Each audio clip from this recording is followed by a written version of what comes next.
Laurie, hello. And I have belatedly got around to doing your reading. I'm sorry. I just get caught up with other things, and I'm very easy to distract. But I'm delighted to be doing this now. It's a fun thing to read. I hope you and Ian are both well.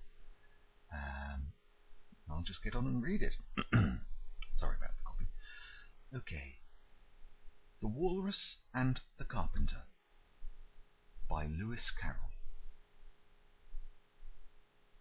The sun was shining on the sea, shining with all his might. He did his very best to make the billows smooth and bright, and this was odd, because it was the middle of the night. The moon was shining sulkily, because she thought the sun had got no business to be there after the day was done.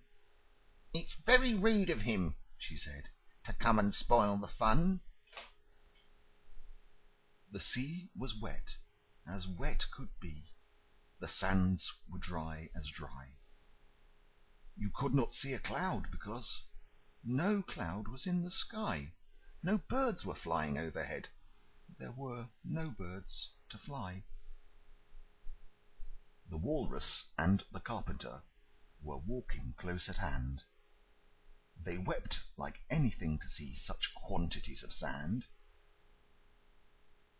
"If this were only cleared away," they said, "it would be grand. If 7 maids with 7 mops swept it for half a year, do you suppose," the Walrus said, "that they could get it clear?"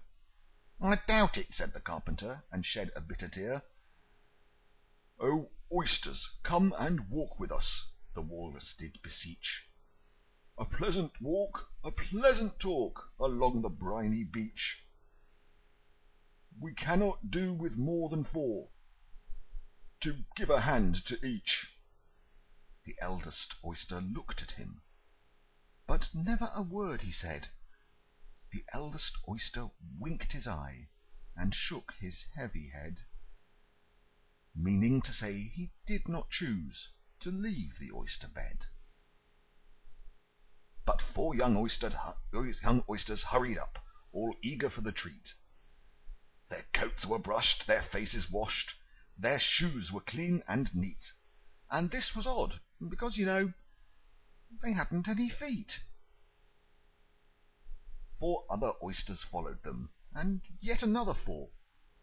And thick and fast they came at last, and more and more and more, all hopping through the frothy waves and scrambling to the shore. The Walrus and the Carpenter walked on a mile or so, and then they rested on a rock conveniently low. And all the little oysters stood and waited in a row. "The time has come," the Walrus said, "to talk of many things. Of shoes and ships and sealing wax, of cabbages and kings, and why the sea is boiling hot, and whether pigs have wings." "But wait a bit," the oysters cried, "before we have our chat, for some of us are out of breath, and all of us are fat." "No hurry," said the Carpenter. They thanked him much for that. "A loaf of bread," the Walrus said, "is what we chiefly need. Pepper and vinegar besides are very good indeed. Now, if you're ready, oysters dear, we can begin to feed." But not on us," the oysters cried, turning a little blue. "After such kindness that would be a dismal thing to do." "The night is fine," the Walrus said. "Do you admire the view?"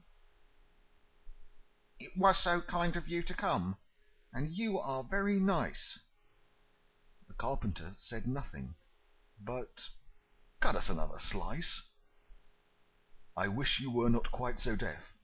I've had to ask you twice." "It seems a shame," the Walrus said, "to play them such a trick, after we've brought them out so far, and made them trot so quick." The Carpenter said nothing but, The butter's spread too thick." "I weep for you," the Walrus said. "I deeply sympathize." With sobs and tears he sorted out those of the largest size, holding his pocket-handkerchief before his streaming eyes. "Oh, Oysters," said the Carpenter, "you've had a pleasant run. Shall we be trotting home again?" But answer came there none. And this was scarcely odd, because they'd eaten every one.